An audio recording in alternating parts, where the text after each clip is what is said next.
Espera no Senhor, anima-te, e Ele fortalecerá o teu coração. Espera, pois, no Senhor. Mais uma vez, inclinemos nossas cabeças. Senhor, estamos, como sempre, com vontade de ouvirmos ao Senhor. E basta o Senhor ungir a Tua palavra, pois ela é o nosso alimento. Mais uma vez te rogamos, ajuda-nos com unção na Tua palavra, vivificando-a em nossos corações. Não queremos sair daqui dizendo que grande pregação. Nós queremos, Senhor, é que os nossos corações saiam daqui ardendo com a Tua palavra, não simplesmente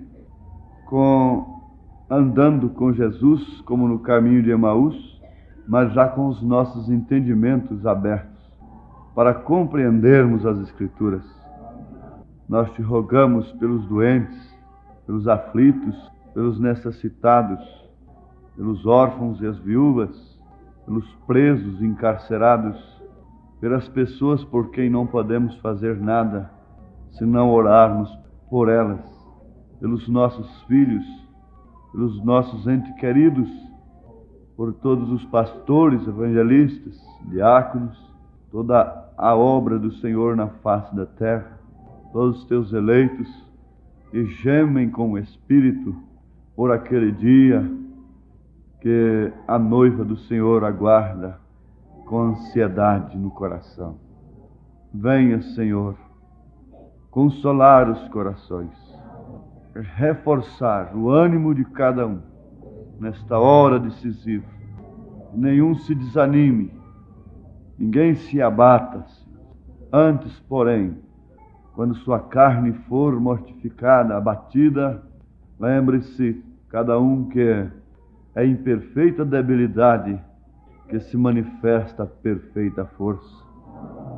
A minha graça te basta, mesmo com esse espinho na carne, a minha graça te basta, porque é na fraqueza que a minha força se aperfeiçoa, diz o Senhor.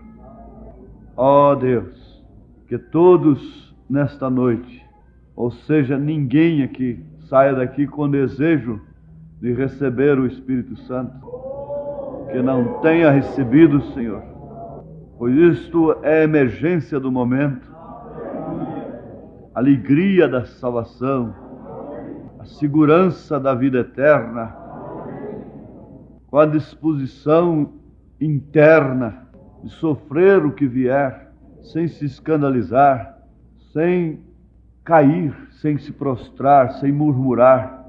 Que esse Espírito seja selado em nossos corações, passa todas as nossas iniquidades. Venha com o teu esope nesta hora. Esqueça, Senhor, e apague o Joaquim de ontem, Senhor, e cada um de ontem, e que seja outro hoje, Senhor. Amanhã também, ó Deus, mais próximo de Ti, mais perto do reino, mais perto do arrebatamento, e que a Tua glória se manifeste em nós, a ponto de podermos apalpar esta coisa tremenda, Senhor, senti-la em nosso tato, sentir os nossos sentidos totalmente dominados pelo Teu Espírito, Senhor. Nós queremos uma vida real, autêntica e verdadeira, sem sombra de dúvida, em momento algum, Senhor. Nesta hora nós cremos que o sacrifício do Senhor paira sobre nós, e que isto faz o Senhor nos ver perfeitos diante do Senhor. O Senhor nos vê puros e prontos para subirmos para a glória eterna.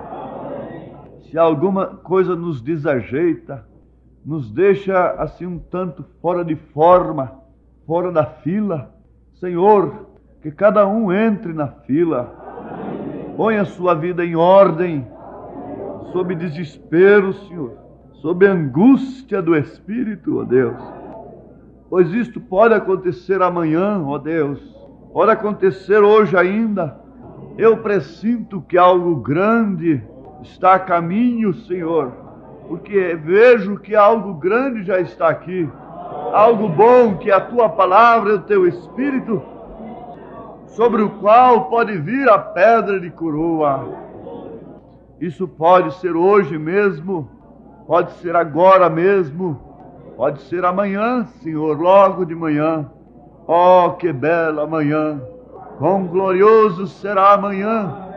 Quão gloriosa será amanhã, em que se manifestar o Filho nas nuvens, em que se manifestar o Filho em nós, a ponto de podermos chamar os mortos, termos a mesma mente de Abraão, a nossa mente unânime, no mesmo espírito, no mesmo parecer, descendo a dinâmica poderosa do Teu Espírito, e tudo acontecendo como últimos preparativos para o rapto. Em nome do Senhor Jesus Cristo, nós te rogamos estas bênçãos. Amém, Deus vivo. Amém. Somente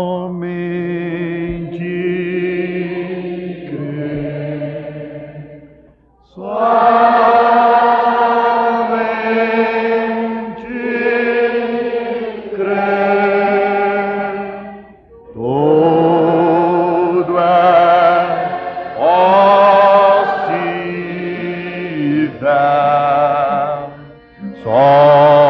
somente crer,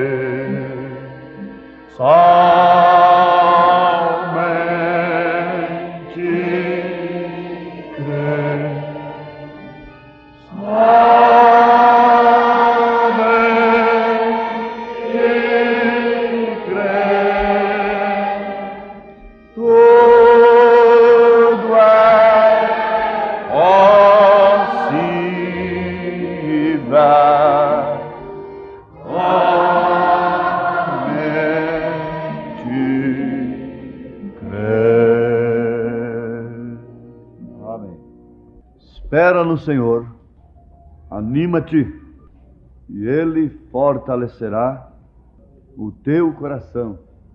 Espera, pois, no Senhor. Salmos 27, versículo 14. Eu creio que este é o espírito de profecia que estava em Davi, porque você sabe que o espírito de profecia, o Espírito do Senhor, falou através dele e pintou todo o quadro da cruz. O Salmo 22, por exemplo, de forma tal que, naquele instante em que Davi estava falando, aqueles homens, os sacerdotes, os religiosos, naturais de então, e mesmo as pessoas comuns, os leigos, o tratariam de louco. Diriam que ele estava louco. Veja, quem está maniando os beixes para ele? Pois ele falava na primeira pessoa. Quem está desprezando desta forma? Mas ele estava falando do que aconteceria mais tarde. E os sacerdotes decorariam tais salmos, conheceriam e poderiam dizer para o povo que aqueles salmos eram profecia acerca do Messias. Eles sabiam interpretar as Escrituras até ali. Só que quando o Messias apareceu, eles não souberam que aquela Escritura havia se cumprido, estava se cumprindo naquele instante. De forma que a mensagem na mente pode ser alguma coisa, como, pois se trata de uma porta pela qual ela entra para descer ao coração. Mas se não desce, não opera o essencial, que é a revelação, a vivificação do Espírito Santo, a palavra. Então aqui, eu creio que o mesmo espírito de profecia veio sobre o homem segundo o coração de Deus. E ele falou sobre a confiança em Deus e o anelo pela sua presença, o desejo angustiante, o desejo que somente Deus poderia responder, que seria saciado somente com a presença de Deus. Então ele dizia na primeira pessoa, muitas vezes, e Deus falava através dele, o Senhor falando através dele. Espera no Senhor, anima-te, e Ele fortalecerá o teu coração. Espera, pois, no Senhor. Agora, na experiência, na prática, Davi tinha. Ele podia falar o que era a experiência da presença do Senhor, o que era a presença de Deus nos seus passos, embora mais difíceis possíveis. E ele podia falar também o que era a falta de Deus, o que significava a ausência de Deus. Como filho, nós sabemos o que significa a presença da mãe, do pai, e quando eles faltam, nós sabemos o que significa a sua falta, a falta de uma esposa, que muitas vezes, enquanto está viva, o esposo não sabe dar o devido valor. Somente quando ela falta, somente quando ele falta, por mais valor que nós damos uns aos outros, ao esposo, à esposa, só quando um falta é que nós vamos saber quanta falta faz um marido. Como órfão que fui, sei quanta falta faz um pai num lar, um homem na casa. E eu sei o que é uma casa sem marido. Eu sei o que é ser filho sem pai. Eu tenho provado, eu provei na minha infância, na minha adolescência, o que é toda a bagunça feita na escola cair nas costas do filho da viúva. Eu sei o que é ser bode expiatório e todo mundo levantar o dedo, todo mundo querer dar um palpite. Provei isto com experiência própria. Eu sei o que é a falta de um pai. Vocês precisam orar pelos seus pais, meninos, mocinhas.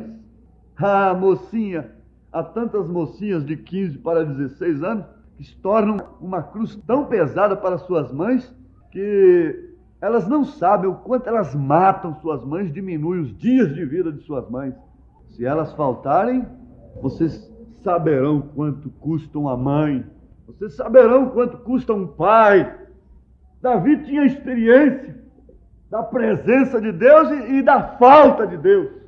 Porque quando o homem peca, Deus o deixa sozinho, se afasta dele, ele fica desorientado, ele fica sem confiança, ele fica sem força moral, espiritual. Isso é certo? Eu creio que vocês, jovenzinhas, muitas de vocês já têm tido experiências amargas na vida cristã. E quando o Espírito de Deus vos deixou, vocês passaram já por momentos que vocês nunca pensaram em passar. Vocês nunca desejariam carregar tais marcas, especialmente conhecendo a mensagem que vocês conhecem e procuram viver. Mas se um dia Deus ainda teve misericórdia e pôde retornar a sua presença para vocês, se agarrem nisto, como entre a vida e a morte, e façam como Jacó, irmãos, se agarrem na palavra, como entre a vida e a morte, e isso vos dará força, porque é terrível quando o homem perde a força, é terrível quando a mulher perde a força para orar, para ler a palavra, aquela força que tira os olhos de uma mulher adúltera que vai passando na rua, aquela força interior, quando o homem perde ela, ele fica pior do que antes.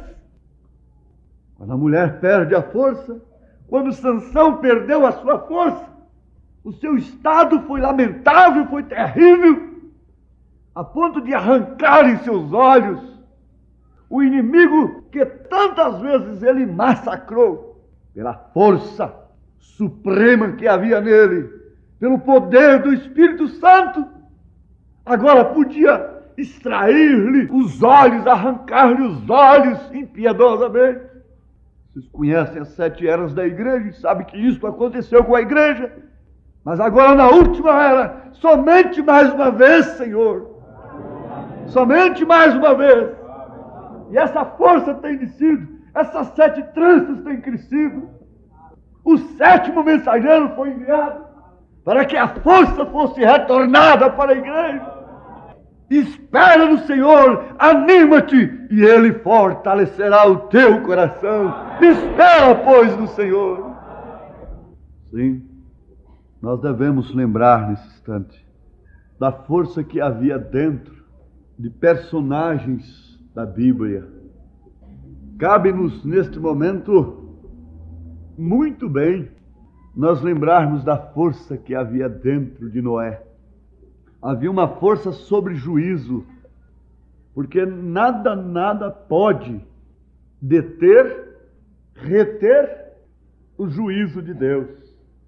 Absolutamente nada. Agora, Noé tinha força que podia preservá-lo do juízo. Essa força partia de Deus. E ele teve uma mensagem resgatadora, salvadora, pela qual ele empregou toda a sua vida. Ele dedicou toda a sua vida, tudo que ele era, toda a sua família, todos os seus filhos, toda a sua casa, foi dedicada àquela salvação do momento.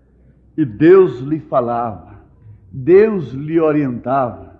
Ele sabia o que fazer logo que amanhecia o dia. Irmãos, falo com experiência própria. Não há uma angústia maior para um pai de família, para uma pessoa, do que amanhecer o dia sem saber o que deve fazer. Vocês, pais, que pesam, têm a responsabilidade de alimentar filhos, um lar, sabem disto. Tem experimentado isso. O lavrador, quando amanhece o dia, ele sabe o que fazer. Apanha a sua enxada que está pendurada ali fora, sobre o beiral do seu rancho, não é? E ele conhece o trieiro cheio de orvalhos, a vereda, como diz os gaúchos, a vereda da roça. Ele chega ali, com as barras de sua calça, não é? Toda molhada, ele sabe o que fazer. Apanha a enxada, põe nos ombros e segue a sua trilha.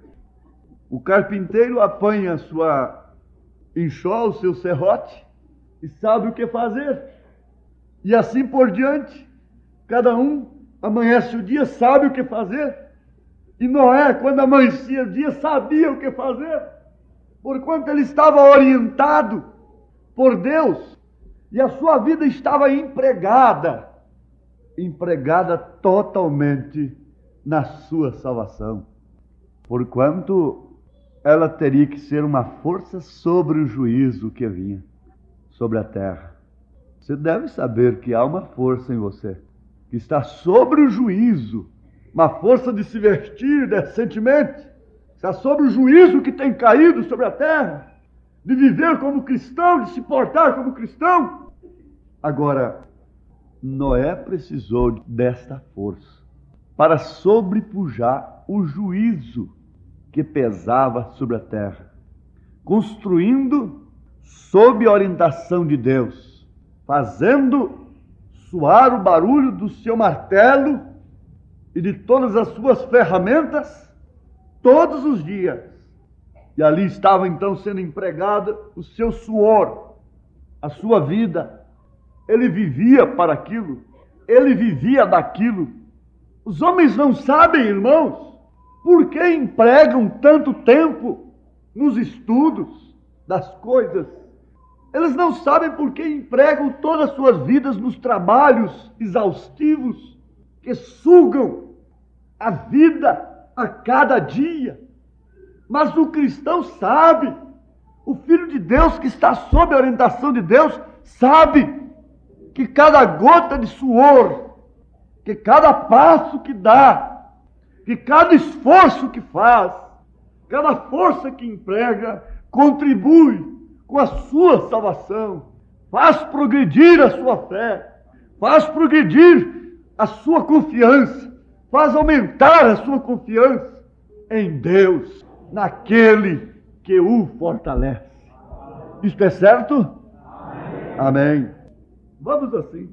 Abraão, pela mesma maneira, tinha uma força dentro de si, causada pela fé na palavra de Deus, que o fez agir totalmente diferente dos demais, que o fez portar-se totalmente diferente daqueles que não tinham a promessa. Você vê que a pessoa que tem a promessa, automaticamente, sumariamente, ela se porta, vive diferente daqueles que não têm a promessa. Elas não procuram ser diferentes, elas são diferentes. As ovelhas não procuram ser diferentes dos bodes, dos cabritos, das cabras. Elas são diferentes, porquanto têm nascido já com aquela natureza de ovelha. Nos faz lembrar quando o irmão Brana, lá na Palestina, lá no Cairo, lá no Egito, passava na rua, e atravessar uma rua, coisa assim, e ele viu aquele rebanho de ovelhas seguindo o pastor. E quando ele disse para, naturalmente, o seu cicerone, o seu intérprete, pare, eu quero ver o que vai acontecer. Ali estão as mercadorias, as frutas, os legumes expostos nas ruas. E aquelas ovelhas vão acabar com aquelas frutas, vão comer tudo que vem, e vai haver uma contenda ali entre aquelas pessoas, com aquele pastor. Vamos ver o resultado daquilo. Mas qual não foi a sua surpresa? É que as ovelhas, cabisbaixas, nem olharam para aquelas coisas, para aquelas frutas tão cheirosas, tão lindas, para aqueles legumes tão gostosos para um animal comer. O pastor nem olhou para trás para ver se tinha alguma dando prejuízo para um comerciante daquele. E naturalmente nenhum comerciante daquele se preocupou, porque ele já sabia que ovelha não mexe nas suas coisas. Ele já sabia perfeitamente como é que um rebanho passa entre tais comidas, entre tais legumes, entre tais frutas. Saíam do caminho para apanhar uma florzinha e dali se perdiam no deserto. E morriam, desapareciam. Mas notemos que as ovelhas cabisbaixas seguiam o pastor sem olhar nem para um lado, nem para o outro. Será que elas não tinham fome? Será que elas não tinham faro? Será que aquilo não provocou tentação em alguma delas? Não. É questão da natureza. Assim é com o eleito de Deus. Abraão estava separado porque ele houvera nascido a Abraão. Você diz, não, foi Abrão. Sim, eu sei, eu conheço a Bíblia nesse sentido. Mas mesmo quando ele era Abrão, Deus já o conhecia como Abraão. Mesmo quando você estava lá na lama do pecado, Deus já te conhecia aqui, dando glórias a Ele. Portanto, ele nasceu um Abraão. Era a sua natureza, era a sua predestinação. Ele deixaria a sua parentela para não viver sob o mesmo nível de sua parentela. E estaria totalmente separado. Porquanto um homem que tem fé na promessa de Deus é totalmente diferente. Não que ele se faz um pássaro raro, não que ele se faça diferente, mas é porque ele é diferente. Não porque a ovelha se faz ovelha, é porque ela nasce ovelha. E nós temos morrido e nascido de novo. E quando nós morremos, morreu o velho homem. Morreu o cabrito que vivia comendo tudo quanto é legume, tudo quanto é fruta cheirosa, cobiçando tudo quanto é cheiro que aparece. Morreu e nasceu uma ovelha. Nasceu Cristo em você. Essa é a força que Abraão tinha. Fé na promessa de Deus. Uma fé que estava em sua natureza. Uma fé que estava em seu princípio. Uma fé que era parte de seu caráter. Não uma fé manufaturada, sugestionada. Uma fé emotiva. Não. Haja visto que ele enfrentou a promessa, a seca da promessa, o período da promessa até que ela fosse materializada, dando glórias a Deus. 25 anos, dando glórias a Deus. Abraão foi assim. José, lá no Egito, teve uma força dentro de si. E que força foi esta? Foi outra diferente? Não, foi a mesma. Para rejeitar a mulher de Potifar, que se oferecia insistentemente e que faria dele um adúltero e que o derrubaria. E ele não seria definitivamente o homem que Deus usaria para aquela libertação de seu povo, como usou José.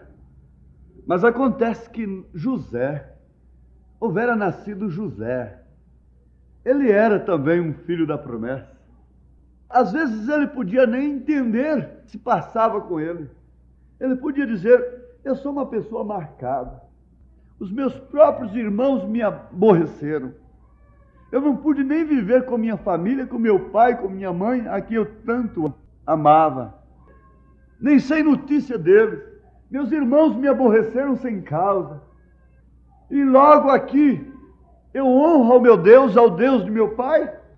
E diz o profeta que ninguém mais do que José tinha direito de clamar, de murmurar, de lamentar e dizer: como pode eu, depois de honrar a Deus do meu pai, e esse Deus deixar que eu venha para este calabouço, onde há essas pessoas tão imundas, esses homens renegados, obstinados, entregues à perversão, ao crime, à morte.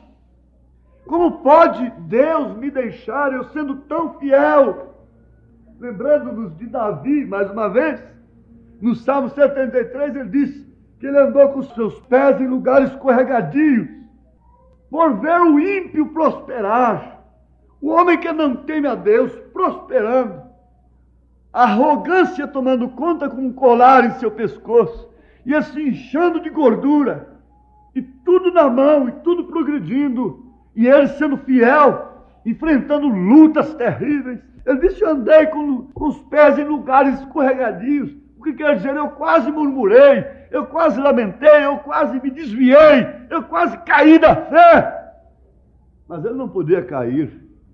E quando o diabo vem com essas mensagens em nossas mentes, o melhor que nós fazemos é entrar no santuário, como fez Davi. Ele disse: até que entrei no santuário e atinei eu para o fim deles. Os seus rins davam picadas, seu coração doía, recebia punhaladas, e ele pôde louvar a Deus, e ele pôde enxergar, como o profeta de Deus enxerga, o fim dos ímpios que prosperam sem Deus, e por outro lado a recompensa daqueles que têm a força divina para darem o último suspiro aqui na terra, sem venderem sua primogenitura, sem negarem sua fé. Espera no Senhor, confia nele, anima-te, ele fortalecerá o teu coração. Todos os baques da vida vão enfraquecendo o coração da pessoa. O coração sofre de tanto disparar. A expectativa, as incompreensões, as coisas que nós pensávamos que deveriam sair de um modo e saem de outro, atacam diretamente o nosso coração, atacam diretamente os nossos nervos, e muitas vezes nós nos pomos nervosos. Mas há um lenitivo, há uma tamareira sob a qual nós podemos ouvir a voz do Senhor. Amém? E lá na cadeia, lá no calabouço, José, manteve-se José, foi José, porque ele seria José no palácio, ele subiria, você subirá, mantenha-se fiel, anima-te, espera no Senhor, Ele fortalecerá o teu coração. Elias, que estás fazendo aqui, Elias? Elias, Elias, o que estás fazendo aqui? Por que estás dentro desta caverna? Por que estás tão abatido? Você que ontem estava tão varonil, tão disposto, tão forte contra Jezabel, agora está aqui, acabado. O que estás fazendo aqui, Elias? Ó Senhor, mataram os teus profetas, derrubaram os teus altares, e só resta a mim. Senhor, agora o que me falta é morrer também.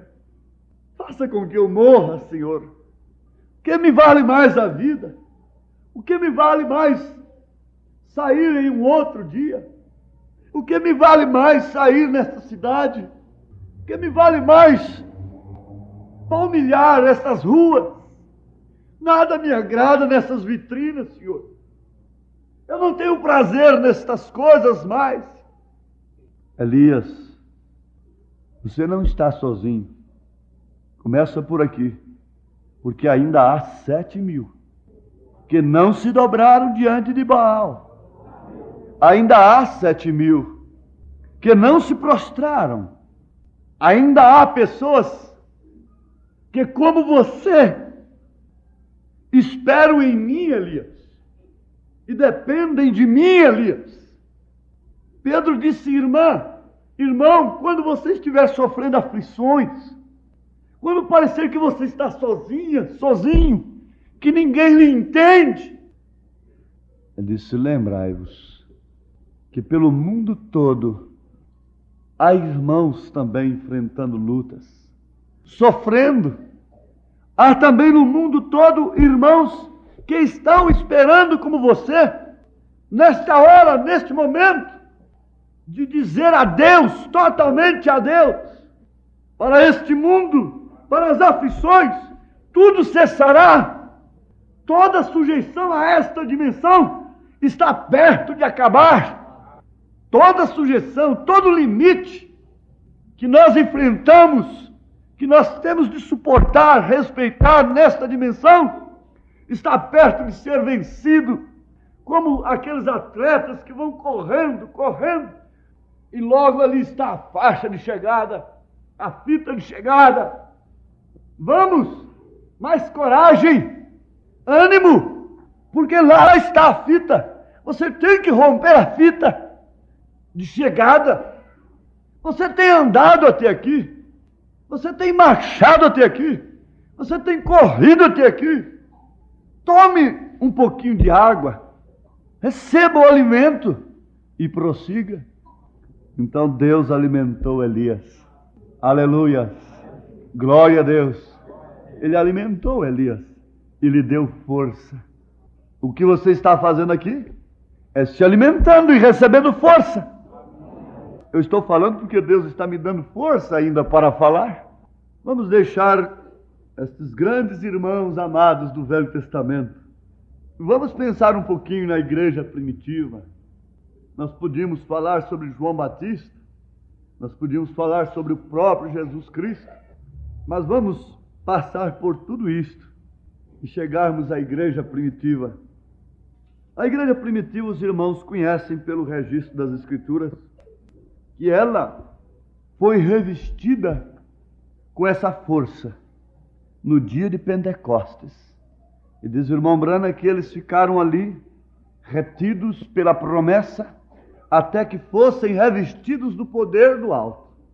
E quando aquele poder desceu, então eles saíram para os seus ministérios respectivos, aquelas irmãs servindo cheias do Espírito Santo, e a igreja foi gerada sob o poder do Espírito Santo.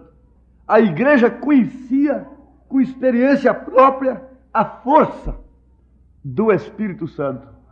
A força do Espírito Santo e o seu poder sobre as tempestades, sobre a natureza. Envolve tempestades, mares, estas coisas todas. Sobre os demônios, sobre as enfermidades, sobre o pecado. A igreja primitiva conheceu com experiência própria a força do Espírito Santo, como Cristo se consertar para mentir dentro dela, morria na sua presença. Porquanto ela não estava mentindo para o pastor, ela não estava mentindo para aquele que Deus colocara diante dela, diante da igreja, mas estava mentindo para o Espírito Santo, como o caso de Ananias e Safira, que caíram mortos dentro da igreja, porquanto foram mentirosos. A igreja operou e experimentou tanto um lado como o outro. E conforme já afirmamos, como Davi, provar a experiência da presença de Deus e da falta de Deus. Ela provou. Ela teve experiências amargas e ela pôde enfrentar até a morte. Ela veio através das eras, como o caso que nós conhecemos de perpétua infelicidade, e outros tantos milhões que deram suas vidas. É preciso ter uma força para isso. Havia uma força dentro deles, que deve haver dentro de nós. Uma força tremenda operou no coração de uma mãe lá no México. Quando o irmão Branham, o profeta, estava pregando numa grande reunião com milhares de pessoas, mas ela tinha o seu filho morto em seus braços, e haviam como que 300 homens para manter a ordem. E quando aquela mulher veio de lá em desespero, rompendo com a multidão, sobre gritos e desespero, eu estava meditando: meu Deus, quem foi que deu a força para aquela pobre mulher enfrentar tantos homens? Mas é a mesma coisa de perguntar: quem foi que deu a força para Davi? A mesma coisa, irmãos, é que eu estava perguntando. Perguntar quem foi que deu a força para aquela mulher romper com tantos homens, passar debaixo da perna de homens, com uma criancinha morta, um filho morto nos braços. É a mesma coisa de perguntar quem deu força para Davi tomar a ovelha da boca do leão. Quem deu força para Davi derrubar o Golias. Ele é o mesmo ontem, hoje, eternamente. E aquela mulher entrava debaixo das pernas daqueles homens arrões. Se eram americanos, se eram mexicanos, ela não queria saber. Eu quero a ressurreição do meu filho. Eu creio que este homem ressuscitará meu filho. Eu creio que ela chegou ali débil. Deveriam dar um copo d'água fria para ela naquela hora. Ela estava cansada, naturalmente cansada, seu coração palpitando, e ela toda suada, toda suja, cabelo todo escaçanhado na linguagem popular, com aquela criança no braço, e ajoelhou ali e começou a rezar. Irmão Branham, espera um pouquinho, não faça isso. E ele teve a visão, vendo o menino mostrando aquela boquinha sem dentes, né, aquela gengivinha de criança, rindo para ele. E ele orou e a criança ressuscitou. Qual foi a força que levou aquele menino aos pés do profeta? Para a ressurreição. Qual a força que me trouxe com vida aqui? Foi minha mãe orando por mim, pelas madrugadas. E Deus preservou a minha vida muitas vezes, conforme eu já falei convosco. Quando um dia eu cheguei em casa, ela disse: alguma coisa aconteceu com você, porque eu senti e me pus a orar. De fato, uma faca esteve aqui, quase entrando no meu abdômen. Foi aquela força. Você conhece, você deve conhecer a sua força. É a perfeita força que se movem em perfeita debilidade. Mas eu sou fraca, eu sou tão débil, eu não tenho forças. Justamente quando a pessoa não tem recursos próprios, foi justamente quando Moisés houvera caído de todos os seus recursos, que Deus disse: agora é hora, Moisés. Agora com o porrete na mão você vai libertar meu povo. E a igreja estava ali débil, indefesa. Deus então veio e equipou aquela igreja. Quando a minha alma gemia, quando a minha alma clamava por algo que Deus mesmo me mostrava em relação ao ministério, irmão, na hora certa, Ele me equipou. Vocês têm de crer nisto, porque essa força tem que vir de Deus. Quando o irmão Branham esteve lá na casa daquela viúva, a irmã Muser, onde ele ia sempre, comia um sanduíche ali com ela. E ele contando daquelas experiências poderosas da palavra falada, e apareceu o esquilo no peixinho. Ela falou por revelação divina: eu creio, irmão Branham. Quando ela falou eu creio, desceu o poder do Espírito Santo nele. E eu disse: irmã Muser, peça o que você quiser agora. Peça o que você quiser nesta hora. Ela tinha uma irmã paralítica. Se você pede a cura de sua irmã, ela será curada agora. Você precisa de dinheiro? Se você pedir, virá $1 milhão aqui sobre sua mesa. E se não vier, eu porei uma placa nas minhas costas dizendo que eu sou um falso profeta. Há esse detalhe. Simplesmente porque operou uma força do lado dela. E ela teria que falar a palavra. Já vem outra força agora novamente. Ou seja, a mesma força ativada pelo mesmo Espírito, pelo mesmo Deus. Ela não pensou na hora na cura de sua irmã paralítica, nem tampouco em $1 milhão que podia fazer dela uma viúva rica, de uma hora para outra, de um momento para o outro. Eu fico pensando assim: se a irmã Muser pegasse aquele $1 milhão, quando ela fosse fazer declaração de renda, ela teria que dizer: esse $1 milhão veio do céu. Mas como? Como? Veio do céu. Mas que jeito? Não sei, eu sei que o profeta de Deus falou e veio na minha mesa. Não sei o que iam fazer com o profeta, o que iam fazer com Deus depois. Porque ia provocar uma infração, uma coisa qualquer. Lá. Conjugava com a casa do tesouro lá, não é? Não combinava. Mas acontece que, pela sabedoria de Deus, pela força de Deus, ela não ia de maneira alguma causar uma dificuldade daquela. Porque o mesmo Espírito a impulsionou a pedir a conversão de seus 2 filhos que estavam ali assentados, rindo. E naquela hora, foi o suficiente. O profeta olhou para eles, e eles mudaram de cor naquele instante, e o Espírito de Deus moveu-os, e eles se converteram com lágrimas. Força, força de viúva. Você sabe o que é força de uma viúva? Você sabe o que é força de uma viúva que crê? Você sabe o que é isto? Vai lá em Serepta de Sidom, que você vê a mesma coisa. Enquanto os grandes não tinham nada, não tinham azeite nem farinha, a farinha da panela não acabava, o azeite da botija não acabou, porque a viúva pobre, creu em Elias, recebeu força, recebeu poder. Espera no Senhor, anima-te, Ele fortalecerá o teu coração. Seu coração precisa de força.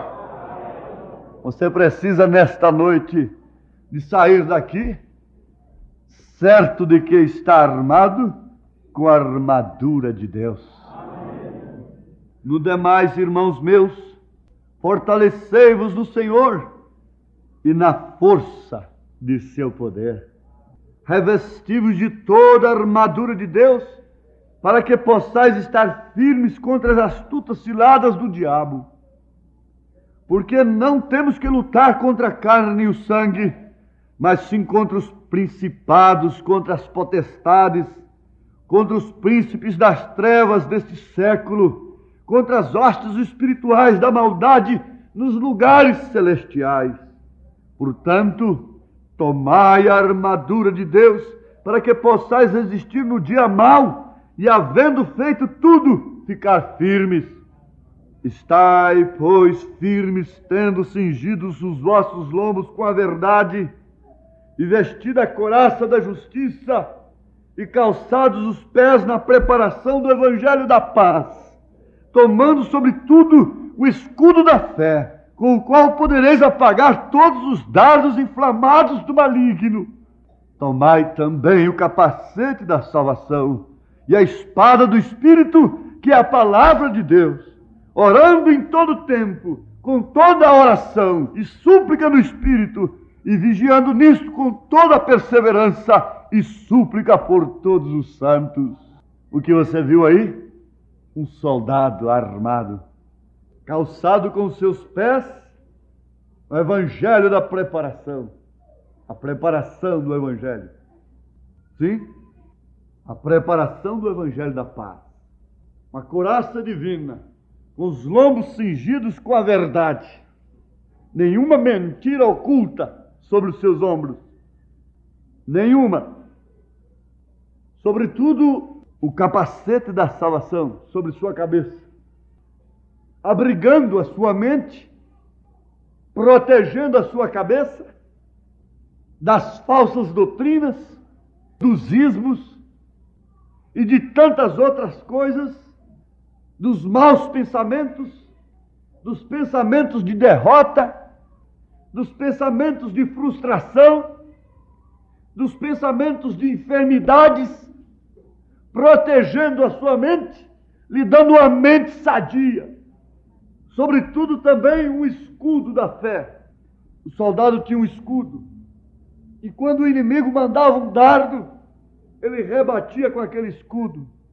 Aquele escudo naturalmente era de aço, de bronze, uma coisa forte, resistente. E os dardos batiam ali, não podiam ferir aquele soldado. Caiu por terra. Cada soldado que tinha um escudo, quando o inimigo mandava o seu dardo, ele logo, na verdade, ele via aquele dardo vindo.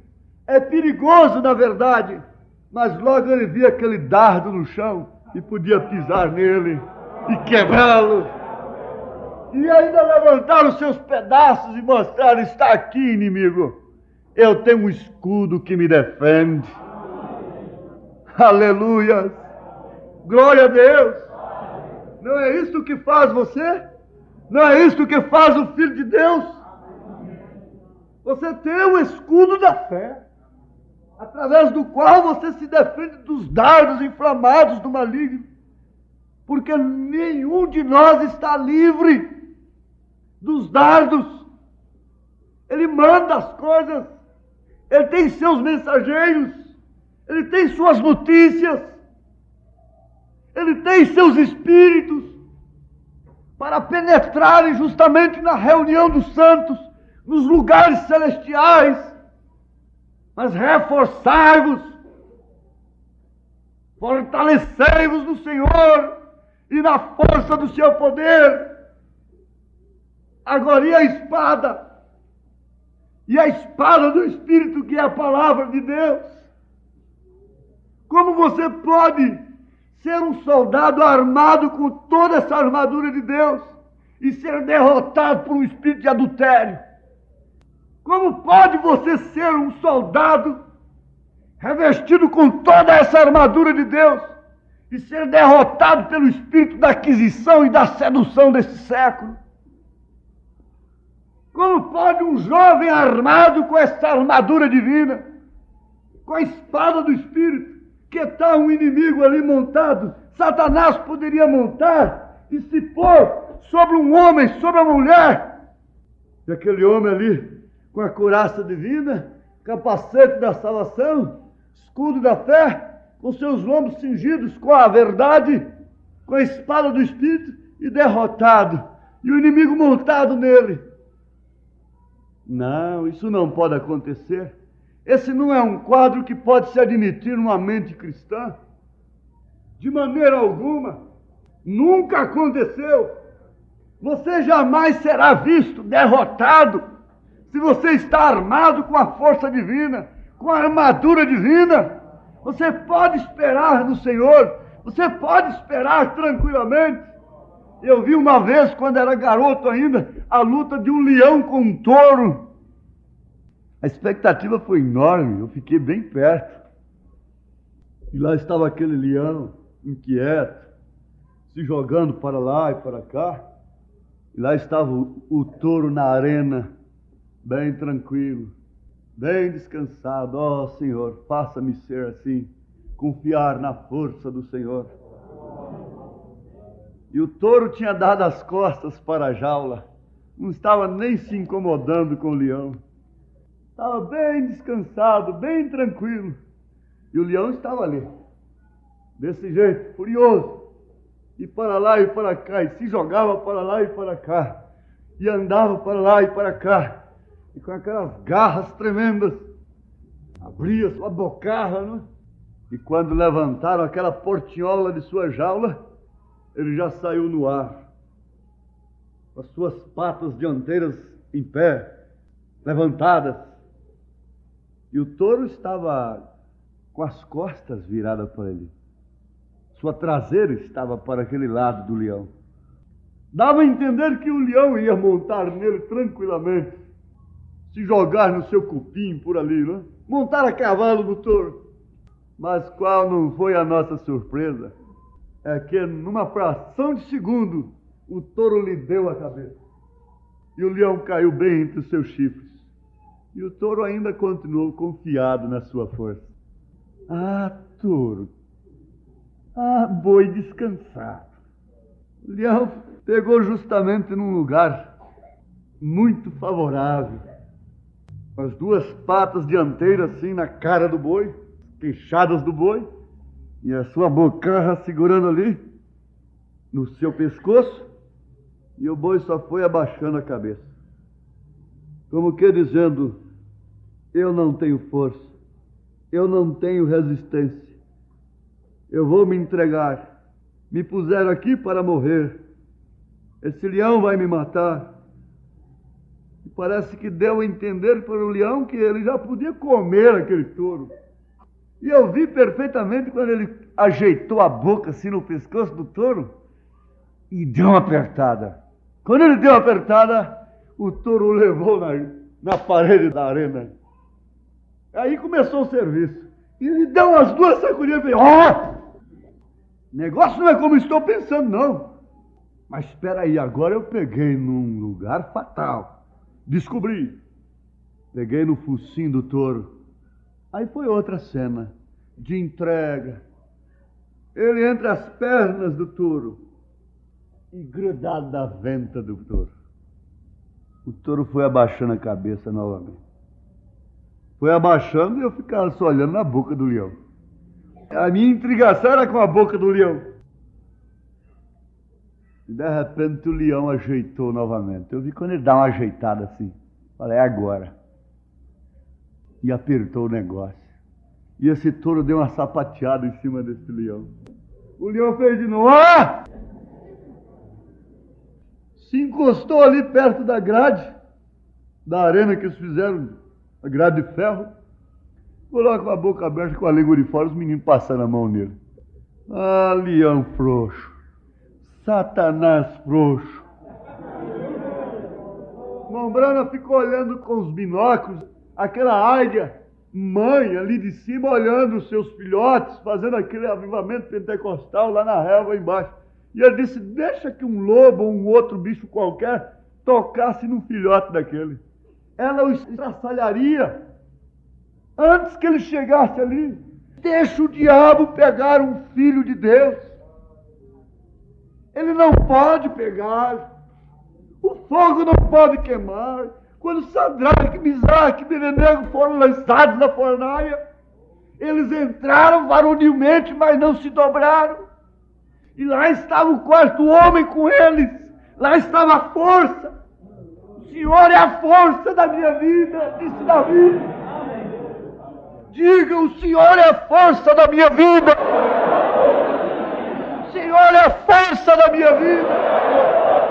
Oh, mulher sirofenícia de nação, quem lhe deu força para andar tanto tempo atrás de Jesus, rogando, até que a resposta viesse.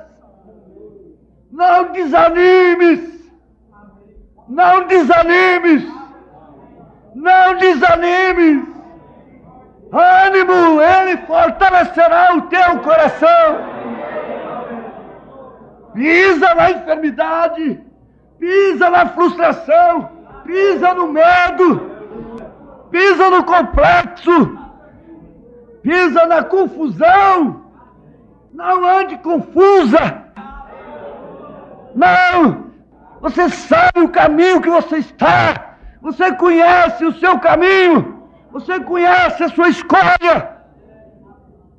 Tem que haver esta mesma força dentro de você. Leiam a mensagem Perfeita Força por uma perfeita debilidade. Quando aqueles homens estavam mais fracos, mais débeis, despidos de todos os recursos naturais, quando toda a casca tinha caído, que eles estavam indefesos, foi justamente a hora em que Deus pôde enviá-los, que Deus pôde usá-los. Oh, irmãos, eu sei que Ele está falando, eu sei que há o espírito de profecia aqui, eu sei que esta mensagem não está animando somente a mim, mas a todos quantos amam o Senhor. Quando os discípulos estavam sem força, com medo, fechados em um quarto, o melhor que eles podiam fazer é isso mesmo. Se tem dúvida, não se exponha. Se não tem confiança, então não se exponha também. Se não sabe nadar, não pule na água. O melhor que eles podiam fazer era se fechar. E eles estavam certos. Se fecharam e começaram ali.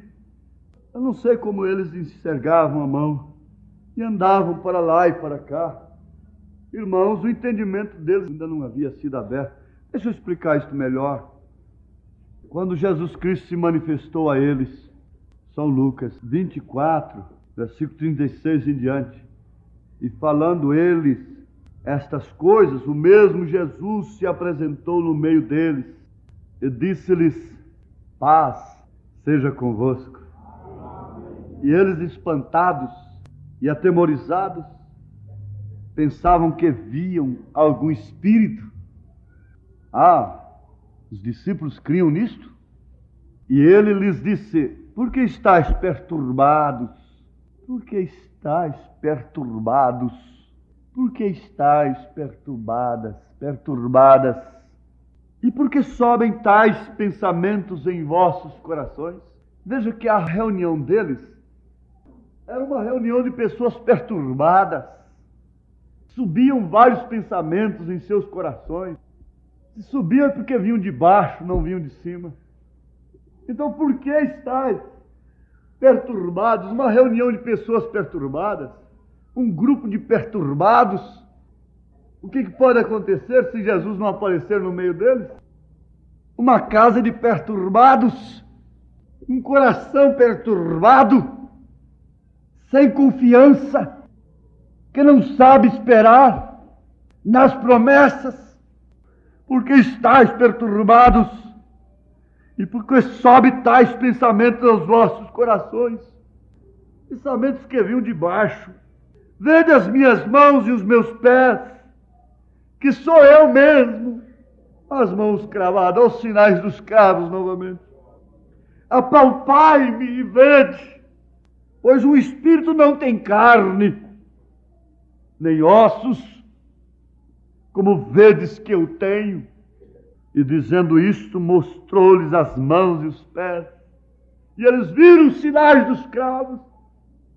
Aleluia! E não crendo eles ainda por causa da alegria, e estando maravilhados, disse-lhes: agora ficaram alegres. Agora ele apareceu, então ficaram alegres. Acabou a perturbação. Agora acabou os pensamentos que vinham de baixo. E dizendo isto, mostrou-lhe as mãos e os pés. E não crendo eles ainda por causa da alegria, foram tomados de uma alegria, de uma emoção, de uma sensação. E estando maravilhados, disse-lhes ele: tendes aqui alguma coisa que comer? Então eles apresentaram-lhe parte de um peixe assado e um favo de mel. O que ele tomou e comeu. Jesus, depois de ressuscitado, tomou peixe assado com mel, por isso era forte. Comia peixe assado com mel. Era acabou que podia passar a noite toda orando. Eles comiam peixe. Eu não sei como é que uma pessoa não pode comer peixe. A comida principal de Jesus. Já me disseram que as pessoas que nascem, que vivem no litoral, vocês são mais inteligentes. Lá do fósforo, eles comem muito peixe. Fosfato, fósforo. Tem gente que não gosta. Ele gosta de pescar, mas de comer não. Mas Jesus gostava de comer peixe. Gostoso e com mel ainda. Duas coisas boas e fortes. Tomou e comeu na vista deles. É que maneira que Jesus mastigava. E disse-lhes: são estas as palavras que vos disse, estando ainda convosco. Vocês se lembram? Que convinha que se cumprisse tudo que de mim estava escrito na lei de Moisés, e nos profetas e nos salmos. Então é ele, é o Messias mesmo. Está confirmado. Então abriu-lhes o entendimento para compreenderem as Escrituras que eles liam tanto. Abriu-lhes o entendimento para compreenderem as Escrituras. Ó Senhor, será que ainda estamos no quarto dos perturbados, vindo pensamentos de baixo, formando ismos? Ou o Senhor já tem se manifestado a nós? Ou o Senhor já tem se manifestado a você individualmente? E você se encontra confiado, descansado no Senhor, com o seu coração fortalecido, comendo peixe e mel. Mel dá caloria, dá calor espiritual. Peixe é revelação. Há calor na sua alma para cantar, para se vestir como santa, como santo, para esperar no Senhor, para pregar, para testificar com a sua vida. Há calor, você tem comido peixe com mel. Calor da revelação, estímulo da revelação. Isso não cabe, essa confusão. Agora é força. Isso é a força do seu espírito que não deixa a pessoa confundir-se e ser levada pelos ventos de doutrina. É o Senhor que é a minha força. Mas abriu-lhes o entendimento para compreender as Escrituras. E agora então ele pôde falar para eles de coisas mais profundas. Agora ele pode fazer a promessa para eles, de que eles deveriam ficar em Jerusalém, até que eles fossem revestidos com o poder do alto. Como se pode buscar o Espírito Santo sem ter o entendimento aberto, para saber que o batismo do Espírito Santo é a fé genuína na palavra, e a fé genuína na palavra produz um coração forte, descansado, um caráter forte, uma crença definida. Amém? Amém. Glória a Deus. Amém. Fiquemos de pé, irmãos. Senhor, Tu tens me dado força para pregar este evangelho completo. Mais do que isso, Senhor, o Senhor tem nos dado força para virmos até aqui. E sabemos que esta força, esse poder nos levará até lá. Somos do reino dos céus. não aceitamos outra hipótese, não temos acordo com outra ideia, com pensamento algum que venha de baixo. Não somos um grupo de perturbados, Satanás. Não somos um grupo de mentes tontas que vive aceitando qualquer coisa que vem. Somos a esposa do Cordeiro. Satanás, não estamos derrotados, porque há em nós a força de Cristo. Está sobre nós o sangue do Cordeiro. Você não pode manter essa irmã enferma. Você não pode manter esse irmão doente, oprimido. Você não pode manter essa pessoa confusa. Sai de sua mente. Tira a mão suja da propriedade de Deus. Receba a força do alto, pela fé na palavra, pelo poder do Espírito, pelo poder do Espírito Santo. Aleluias. Cuidado, sim, cuidado com espíritos que cruzam as nossas cabeças, mas se elas estão revestidas com o capacete da salvação, Satanás está derrotado. Ó igreja amada, creia na palavra de Deus somente. Não creia em suas próprias forças, não creia em seus próprios meios, mas sim na palavra do Senhor. Aleluias. E agora, Senhor, batiza com o batismo de fé nesta palavra. Que a força do Senhor possa estar em cada coração, fortalecendo-o em nome de Jesus Cristo. Aqui temos essas peças de roupa, Senhor. Senhor, toma-as, leva-as com virtude, Senhor, para curar os doentes, expulsar os espíritos de enfermidades. Também o livro de oração está diante do Senhor. Os pedidos de oração estão diante do Senhor. E cada um, Senhor, possa andar como Abraão andou, na força da promessa, como Davi, como José, como Noé, como Moisés, como Elias, como Israel, Jacó, como a igreja primitiva, como os heróis da fé, das 7 eras da igreja, como Elias agora nos últimos dias, em nome de Jesus Cristo. Amém, Senhor. Amém. Aleluias. Glórias ao Senhor. Glórias a Jesus. Aleluia. Glória a Deus. Está arrependido? Está arrependido? Discerniu algum espírito mau, algum espírito errado sobre você? Mande-o embora. No nome de Jesus Cristo, despeça-o, expondo o sinal.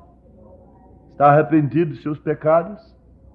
Crê que Jesus Cristo te perdoa, te salva, te redime? Manifeste o seu arrependimento. Manifeste a Ele, levantando a sua mão para o céu, dizendo: tenha misericórdia de mim, Senhor. Dá-me esta força. Eu me encontro arrependido, arrependida, Senhor. Aleluia. Agora dá-me do teu Espírito, Senhor. Ora, você que tem se arrependido, dá-me do teu Espírito, para que eu possa ter força, para não olhar mais para trás. Em nome de Jesus Cristo, receba a sua bênção. Seja confiado. Descanse na força do seu poder. Em nome de Jesus Cristo. Amém. Amém. Aleluia.